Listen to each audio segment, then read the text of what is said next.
اللہ یہ پڑھ لو، عرب کے بادشاہ بن جاؤ گے، عجب تمہارا تابعدار بن جائے، بادشاہی تمہاری ہو۔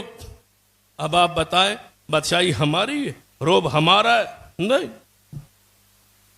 صلیبیوں کا، یہودیوں کا، ہندوؤں کا، کافروں کا۔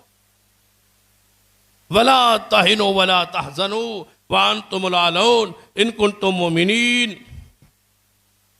نہ غمگین ہوتے، نہ کمزوری دکھاؤ، غالب تم ہو، لیکن شرط یہ ہے ان کنتم مؤمنین، شرط یہ ہے کہ تم ایمان پر، توحید پر قائم رہو۔ یہ چوتھی گارنٹی ہے، حکومت دوں گا توحید پر رہو گے، حکومت پھیلا دوں گا توحید پر رہو۔ اب آپ بتائیں، ہم توحید پر یہ ملک حاصل کیا تھا، پاکستان کا مطلب کیا تھا؟ لا الہ الا اللہ، لے لیا۔ جو لیا تھا آج 70 سال بعد، جو اس دن لیا تھا 1947 کو جو لیا تھا، آج وہ پورا ہے؟ ہمارے پاس پورا ہے کہ آدھا ہے؟ آدھا ہے۔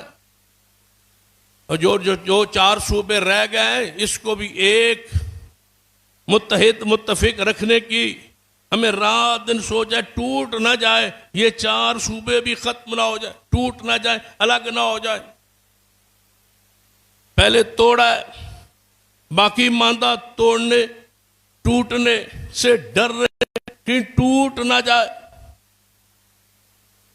یاد رکھیے، ٹوٹنے سے صرف ایک ہی چیز بچا سکتی ہے، جس پہ حاصل ہوا تھا وہی بچا سکتا ہے، لا الہ الا توحید، توحید، کلمہ توحید، انقلاب توحید، یہی ہے، اسی سے قائم رہ سکتا ہے۔